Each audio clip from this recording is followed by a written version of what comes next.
ఉదయ news కి స్వాగతం. ముందుగా ముఖ్యాంశాలు. ప్రకాశం జిల్లా దొనకొండ మండలంలోని ఉర్దూ స్కూల్లో నేడు ఫ్లోరోసిస్ సంబంధిత అధికారులు డాక్టర్ మేము అనిల్ కుమార్ బేతాళపురంలోని ప్రైమరీ స్కూలు, ఎనన్పల్లి విలేజ్ లోని ప్రైమరీ స్కూల్స్ విజిట్ చేసి స్కూల్లోని పిల్లలందరికీ ఫ్లోరోసిస్ స్క్రీనింగ్ చేసి ఫ్లోరోసిస్ దుష్ప్రభావాలని గురించి పిల్లలకు సిబ్బందికి వివరించారు.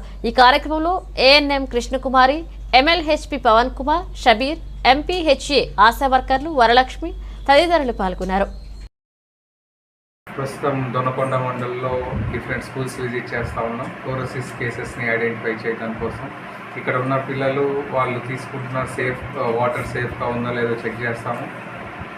తర్వాత ప్రైమరీగా ఫ్లోరోసిస్కి వచ్చేసరికి డెంటల్ ఫ్లోరోసిస్ ఉందా లేదా ఐడెంటిఫై చేస్తాము. తర్వాత సివియర్గా కనుక ఫ్లోరోసిస్ కనుక ఉంటే స్కెల్టల్ ఫ్లోరోసిస్ వస్తుంది. దాని ఫ్లోరోసిస్కి ఓన్లీ థింగ్ ఈజ్ ప్రివెన్షనే చేయగలము. వన్స్ ఫ్లోరోసిస్ ఎఫెక్ట్ అయిన తర్వాత దాన్ని తీసేయలేము. కాబట్టి ఇట్లా ప్రిలిమినరీ సర్వే తోటి స్టూడెంట్స్ని ఐడెంటిఫై చేసి వాళ్ళకి ప్రైమరీగా డ్రింకింగ్ వాటర్ సేఫ్గా ఉందో లేదో చెక్ చేస్తాము. తర్వాత వాళ్ళు తీసుకునే డైట్ వైటమిన్ సి ప్రాపర్గా అందుతుందో లేదో చెక్ చేస్తాము. ఇక్కడ లోకల్గా ఉన్న ఆశాస్కి, ఏఎన్ఎంస్కి ఆల్రెడీ ఇన్ఫామ్ చేస్తాము. వీక్లీ ఎవరైతే డెంటల్ ఫ్లోరోసిస్ ఐడెంటిఫై అయ్యారో వాళ్ళకి విటమిన్ సి టాబ్లెట్స్ కూడా ఇవ్వమని ఆల్రెడీ ఇన్ఫామ్ చేశాము.